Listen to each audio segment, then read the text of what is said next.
नमस्कार दोस्तों, स्वागत है आपका मेरे चैनल में। हम बात कर रहे हैं भारत की राजनीति के बारे में। भारत की राजनीति में जो बात कर रहा हूँ वो इस टॉपिक पे कर रहा हूँ कि जो हमारी राजनीति जैसी है क्या वैसी ही होनी चाहिए। क्योंकि हम इस टॉपिक पे बात इसलिए कर रहे हैं क्योंकि जो भारत है वो दुनिया का सबसे बड़ा लोकतंत्र है और लोकतंत्र में राजनीति की बात ना हो ऐसा पॉसिबल नहीं है। तो हम अपने इस वीडियो में यही ढूंढेंगे कि हमारी जो राजनीति है जैसी है क्या वैसी ही होनी चाहिए। अब बात करते हैं, अगर हकीकत देखें तो आज की राजनीति अक्सर जाति, धर्म और वोट बैंक की गणित पर घूमती है। नेता विकास की बात तो करते हैं लेकिन चुनाव आते ही भाषण बदलकर भावनाओं को भड़काने लगते हैं। कई बार राजनीतिक दल एक दूसरे पर आरोप प्रत्यारोप में इतने उलझ जाते हैं कि असली मुद्दे जैसे शिक्षा, बेरोजगारी, स्वास्थ्य और किसानों की हालात पीछे छूट जाती है। यानी राजनीति जनता की सेवा से ज्यादा सत्ता पाने का खेल बनकर रह जाती है। मैं ये पूछना चाहूंगा कि राजनीति कैसी होनी चाहिए, लेकिन राजनीति का असली मकसद क्या होना चाहिए। राजनीति का अर्थ होना चाहिए जनता की सेवा। जनता का राजनीति का आधार होना चाहिए विकास, समानता और न्याय। नेताओं को चाहिए कि वो नीतियां और काम के आधार पर जनता का विश्वास जीते, ना कि जाति और धर्म के नाम पर। राजनीति ऐसी हो जहां संसद में बहस समस्याओं को हल करने के लिए हो, ना कि एक दूसरे को नीचा दिखाने के लिए। और सबसे बड़ी बात है, राजनीति में पारदर्शिता और ईमानदारी होनी चाहिए ताकि जनता का विश्वास लोकतंत्र पर बना रहे। लेकिन ऐसा बिल्कुल भी नहीं है। राजनीति, भारत में राजनीति ऐसी है कि आप राजनीति में यदि आते हैं तो न आपके पास पारदर्शिता होती है, न आपके पास ईमानदारी होती है। कहा ही ये जाता है कि जिनके पास ये दो चीजें हैं वो राजनीति में कभी आ ही नहीं सकते। यानी कि ये क्राइटेरिया बना दिया कि जो ईमानदार नहीं है, जिसके अंदर पारदर्शिता नहीं है, जो जनता का विश्वास नहीं जीत सकता है, वो राजनीति में आ सकता है। यदि ये तीन चीजें किसी के अंदर, ये गुण हैं, ये प्रॉपर्टी किसी के अंदर है, तो राजनीति में आ नहीं सकता। यदि गलती से किसी ने आने दिया तो इसमें टिक नहीं सकता। ये भारत की राजनीति की आज की स्थिति बन चुकी है। जो लोग भी काम कर रहे हैं, अब जब पूरा सिस्टम ही ऐसा है कि जब सभी राजनीतिक दलों की इस तरीके की क्राइटेरिया है, तो जब क्राइटेरिया ही यही है, चाहे आप कांग्रेस में जाएं, चाहे बीजेपी में जाएं, चाहे अन्य दल, कोई भी दल है, जो मैंने दो नाम लिए, ये सबसे बड़ी राजनीतिक पार्टियां हैं और चली आ रही हैं। लेकिन आप किसी भी राजनीतिक धर्म को देखो, वो एक दूसरे को बांटने के चक्कर में लगा हुआ है। जिस समुदाय के ज्यादा वोट होते हैं, यदि व्यक्ति उस समुदाय से जीत के आ रहा है तो वो गलत भी कर रहा है वो समुदाय, तो उसके बारे में उसका सपोर्ट में आ जाएगा। यदि कोई किसी दूसरे समुदाय से जीत के आ रहा है, यदि उसको लग रहा है कि मेरे को इन लोगों ने वोट दिया है और भैया यही लोग मुझे जिताने वाले हैं, तो यदि ये गलत भी कर रहे हैं, सामाजिक तौर पर गलत हो या कोई ऐसी चीज हो जो लीगल नहीं है, तो वो तब भी वो लोग उसके साथ खड़े हो रहे हैं, क्योंकि उन्हें पता है कि यदि हम इनके साथ आज खड़े नहीं होते हैं तो कल को ये हमें वोट नहीं देंगे। जो इनके साथ खड़ा होगा ये उन्हें वोट देंगे तो वो जीत जाएगा। यदि वो जीत गया तो फिर मेरा कैसे काम चलेगा। तो वो गलत भी है तो भी उनके साथ खड़ा है।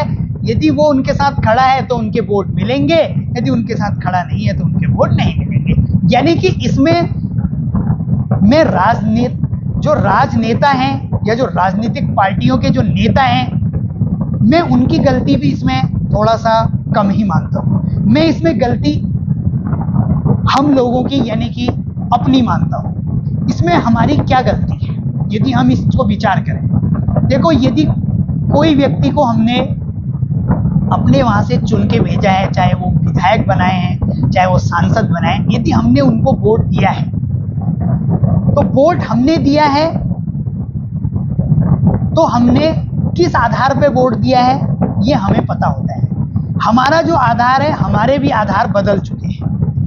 हम भी केवल पर्सनल जो सुख हैं एक प्रकार से कहें तो उन तक सीमित रह गए हैं। यदि हमने किसी व्यक्ति को वोट दिया है, यदि वो हमारे घर पे वोट मांगने आया, पहले तो वो विकास के नाम पे वोट नहीं मांगेगा, ना वो समानता के नाम पर वोट मांगेगा, ना ही कोई शिक्षा स्वास्थ्य इस तरीके के वोट मांगेगा। वो भी जो वोट मांगेगा वो इस आधार पर आएगा कि हम आपके वहाँ, आपके घर के बगल में ये चीज़ कर देंगे, आपके वहाँ शौचालय बना देंगे, आपके वहाँ स्ट्रीट लाइट का एक खंभा आपके घर के बगल में ही लग जाएगा, पानी का नल ठीक आपके घर के बगल में लग जाएगा।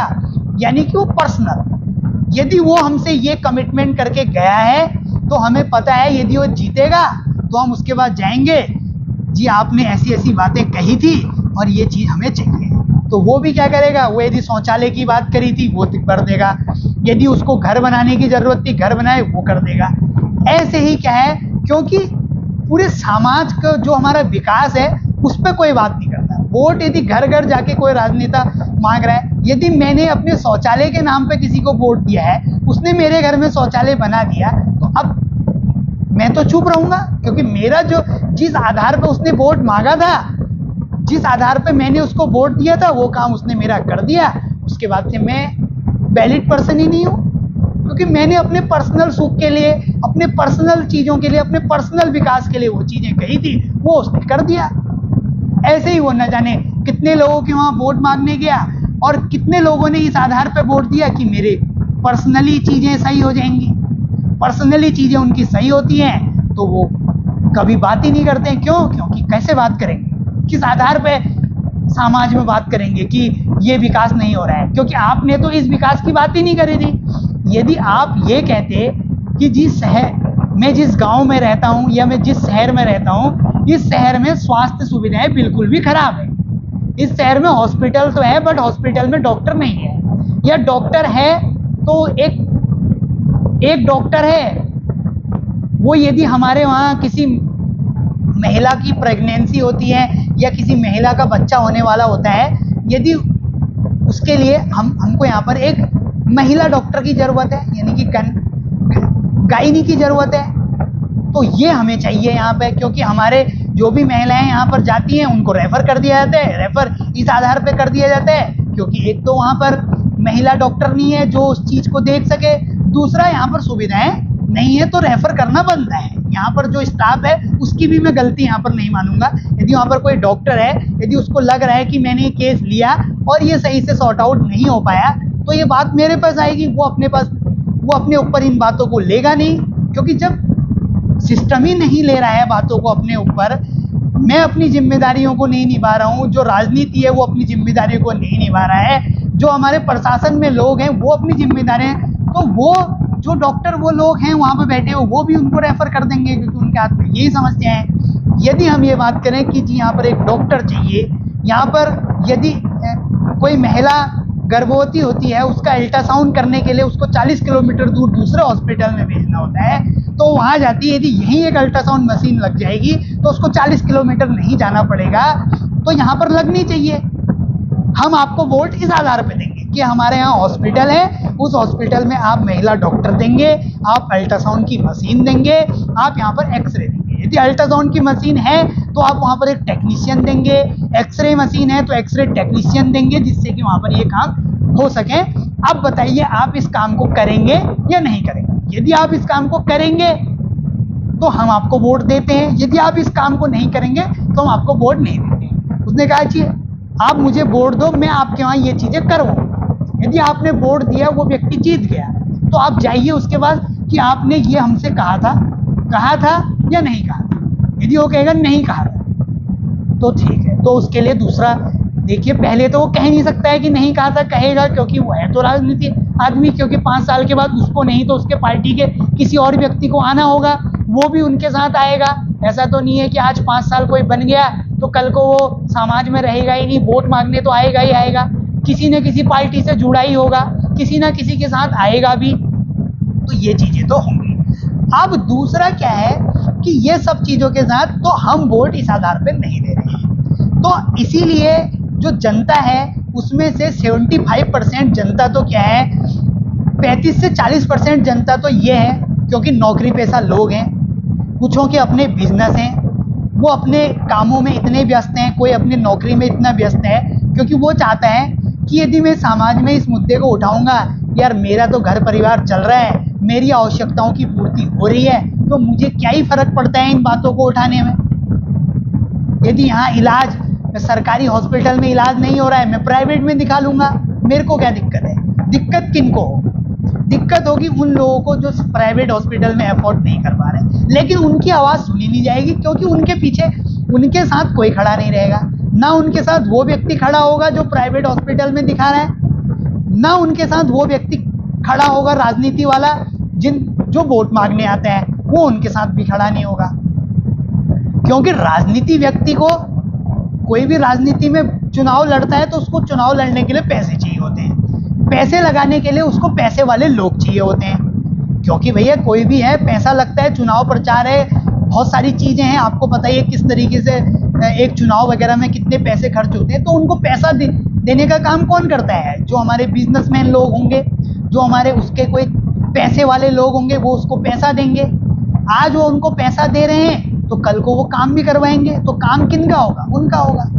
लेकिन जो लोगों को असली आवश्यकता है राजनेताओं की, वो लोगों की बात सुनी नहीं जाती क्योंकि उनके सपोर्ट में वो कैसे मिल पाएंगे उन लोगों से। अब एक विधायक है, वो कभी विधानसभा में, कभी अपने जहाँ भी मतलब उनके मुख्यालय बनाए हुए हैं वहाँ चले गया, कब वो उस क्षेत्र में आ रहा है, इतना बड़ा एरिया है, मिलेगा नहीं मिलेगा, कोई संपर्क सूत्र नहीं है, कोई उनके प्रतिनिधि के रूप में है, उसको आप बात बताओगे, वो कब वो बात पहुंचाएगा, इस तरीके से बात उन तक पहुंचेगी, वो कितना उसको सीरियस लेगा नहीं लेगा, इस पे कोई बात हो ना हो, इस पे कुछ नहीं है। तो यानी कि ये बातें सब चलते रही।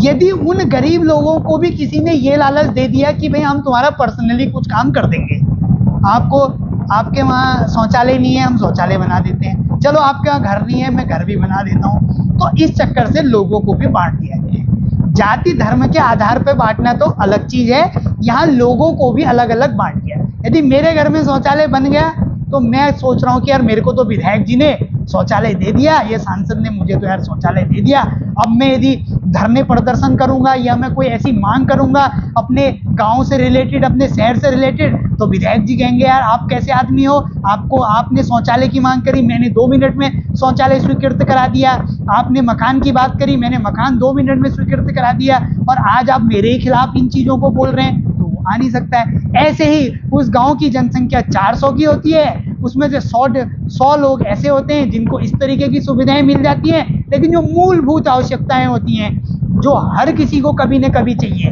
क्योंकि शौचालय का यूज उसके घर के सदस्य करेंगे। शौचालय यदि उसको कहीं पर रोजगार मिल जाएगा तो शौचालय वो खुद भी बना सकता है, लेकिन यदि कल को उसके घर में किसी की तबीयत खराब होती है तो अब वो किसी के घर जाके इलाज नहीं करा सकता, उसको हॉस्पिटल जाना होगा। हॉस्पिटल में उसको इलाज के लिए सुविधाएं चाहिए, उसको डॉक्टर चाहिए, वो वहां पर नहीं होंगे तो उसको दूसरी जगह भागना पड़ेगा। भागते भागते हो सकता है उसको बहुत देर हो जाए और उसके साथ कुछ बड़ा हादसा हो जाए। ये सब चीजें राजनीति में आती हैं। अब मेरा मकसद वीडियो बनाने का ये नहीं है कि मैं किसी स्पेशल राजनीति पार्टी की या किसी राजनीतिक विचारधारा की बात कर रहा हूं। मैं बिल्कुल भी इस आधार पर बात ना करना चाहता हूं, ना मैं करना चाहूंगा। मेरा मुद्दा सिर्फ और सिर्फ ये है कि एक्चुअल में जो चीज जैसी होनी चाहिए वैसी है या नहीं है। यदि वैसी है तो ठीक है, नहीं है तो क्यों नहीं है। इसमें राजनीति पार्टियों को दोष देना, इसमें राजनीति लोगों को दोष देना, मैं बिल्कुल भी ये समझता हूं कि उन्हीं को दोष देना सही नहीं है। इसमें सबसे बड़ी गलती है लोकतंत्र। मैंने बोला कि लोकतंत्र जनता का, जनता के लिए जनता का शासन है। यदि जनता ही चुनती है तो शासन भी जनता ही करेगी, और जनता यदि शासन करेगी तो इसका मतलब जनता के द्वारा ही कुछ गलत किया जा रहा है। ये बिल्कुल क्लियर है। कहीं ना कहीं जनता का ही फेल्योर है। जनता ने जो राजनीति में, जो भी पार्टियों में जो भी लोग बैठा रखे हैं, जो भी हमारे नेता लोग हैं, वो ऐसे नेताओं को चुना हुआ है क्योंकि वो चुने आपने हैं, तो जवाब आपको देना होगा। वो लोग जवाब नहीं देंगे, वो जवाब वही देंगे, वो आपको घुमाने की कोशिश करेंगे, वो आपको बांटने की कोशिश करेंगे, वो आपको विचारों में बांटेंगे, वो आपको भावनाओं में बांटने की कोशिश करेंगे। वो यही कर सकते हैं क्योंकि वो सोच रहे हैं कि जनता जो है वो हमारे हिसाब से चल रही है, और जब जनता राजनीतिक पार्टियों या राजनेताओं के हिसाब से चलने लगेगी तो फिर जो जनता है उसको इसी तरीके से इस्तेमाल किया जाएगा। हर बार एक नई चीज आएगी कि अभी जनता की क्या रिक्वायरमेंट है, जनता किस तरीके से जनता को बहकावे में लाया जा सकता है और वोट लिया जा सकता है। ये 5 साल में वो राजनेता जो है वो अच्छी तरीके से समझ जाता है कि अगले 5 साल के मुद्दे क्या होंगे। उसके मुद्दे ना विकास होगा, ना उसका मुद्दा स्वास्थ्य होगा, ना उसका मुद्दा शिक्षा होगी, ना उसका मुद्दा आर्थिक विकास होगा, ना उसका मुद्दा सामाजिक विकास होगा। उसका मुद्दा बिल्कुल भी ये नहीं होगा। उसका मुद्दा ये होगा, वो पूरी कैलकुलेशन इस आधार पे करेगा कि इस शहर में कितने वोट किस जाति के हैं, कितने वोट किस धर्म से रिलेट करते हैं, कितने लोगों की क्या विचारधाराएं हैं, अभी लोगों की जो रुख है वो किस तरफ जा रहा है। वो इस तरीके से कैलकुलेशन करेंगे और इस आधार पे ऐसे ही पॉइंट टू पॉइंट भाषणों में बोलेंगे। आपको लगेगा ये व्यक्ति ने तो हमारे दिल की बात कर दी और इस बार हम इसी को वोट फिर से देंगे। फिर वो 5 साल में वही रूपरेखा बनाता है। तो इसी तरीके से कई दशक हमारे चले गए हैं, कई दशक आगे भी आएंगे। तो हमको अब इस चीज को देखना है कि हमें, जो लोग कभी कभी मैंने ये भी देखा है कि वो यूट्यूब में आते हैं और राजनीति में एक दूसरे के बारे में बोलते हैं कि ये क्या कर रहा है, वो क्या कर रहा है, ये क्या नहीं कर रहा है। हमको राजनेताओं की बुराई नहीं करनी है, हमें राजनेताओं को दोष बिल्कुल भी नहीं देना है। हमें जो भी मुहिम लड़नी है वो जनता को अवेयरनेस करना है, यानी जनता को ये जागरूक करना है कि ये कमी हमारी है, ये चीजें हम गलत कर रहे हैं, ये चीजें हमको सुधारनी होगी। हम किसी राजनीति के आवाज के आगे धरना देके हमें कोई फायदा नहीं है। हमें जनता को ये समझाना होगा कि आओ हम यहाँ पर एकजुट होते हैं, यहाँ पर बात करेंगे कि कैसे हमारी जो विचारधारा है, हमारी जो सोच है वो किस आधार पर बने, जिससे कि हमारे शहर का, हमारे गांव का, हमारे देश का विकास हो, ना कि खुद का विकास हो। यदि आपका देश का विकास होगा, आपके गांव का विकास होगा, तो आपका खुद विकास होगा, क्योंकि आपके गांव में यदि मूलभूत सुविधाएं होंगी तो आपको इधर उधर भागना नहीं पड़ेगा। आपकी सोच वहां पर रहेगी कि मेरे को ये चीज, ये इलाज यहाँ पर मिल सकता है, तो आप नौकरी भी करेंगे तो आप बहुत कंफर्टेबल ढंग से करेंगे। आपको पता है बहुत सारे लोग ऐसे हैं जो शहरों में नौकरी करते हैं, उनके जो माँ बाप हैं वो घर में अकेले रहते हैं, तो उनको एक चिंता ये भी रहती है कि बेटा यदि दिल्ली में नौकरी कर रहा है, माँ बाप उसके पहाड़ में, उसको पता है कि यदि आज पिताजी की या माताजी की या किसी की परिवार में कोई तबीयत खराब होती है तो यदि उसको फोन आएगा दिल्ली में, 5 घंटे उसको जाने में लगेंगे, और यदि गांव में ही वो सुविधा मिल जाए तो तुरंत हॉस्पिटल जाएगा, उसको 5 घंटे आने तक उसके जो भी लोग हैं उनको इलाज मिल रहा होगा। लेकिन उसको तो 5 घंटे उसके घर आने में लग रहे हैं, 4 घंटे उन व्यक्तियों को भी इलाज करने के लिए दूर हॉस्पिटलों में आने लग रहे हैं, और उतनी देर में कई बार बहुत सारी चीजें मतलब देर हो चुकी होती है, ना वो व्यक्ति घर पहुंच पाता है, ना उसके लोगों को इलाज मिल पाता है। तो वहां पर उसको समझ में आता है कि मैं तो नौकरी भी कर रहा था, सब कुछ कर रहा था, लेकिन क्या है ये, मतलब सिस्टम क्या हुआ। तो इन्हीं चीजों पे वीडियो को अत्यधिक लंबा बनाने की वैसे मेरी विचार था नहीं, लेकिन राजनीति की बात थी तो मैंने विचार आते गए और मैं आपके सम्मुख इन विचारों को रखते गया। तो मैं अब आपसे लास्ट में एक बात ये पूछना चाहूँगा कि दोस्तों, आज भारत की जो राजनीति है वो कई चुनौतियों से गुजर रही है, लेकिन उम्मीद की किरण हमेशा हम लोग बनाए रखते हैं। अगर हम जनता सही सवाल पूछे, मैंने पहले भी बोला इसमें गलती जनता की है, मैं राजनेताओं की गलती बिल्कुल नहीं मानता हूं, मैं यहाँ पर प्रशासन के लोगों की गलती बिल्कुल नहीं मानता हूं। यदि जनता चाहे तो किसी भी हिसाब से अपनी राजनीति की रुख को बदल सकती है। सही नेताओं को चुने तो राजनीति बदल सकती है, क्योंकि याद रखिए राजनीति वैसी ही होगी जैसी जनता चाहेगी। तो अब सवाल आपसे है, आपके हिसाब से राजनीति का असली चेहरा कैसा होना चाहिए? अपने विचार कमेंट में जरूर बताइए। थैंक यू, नमस्कार।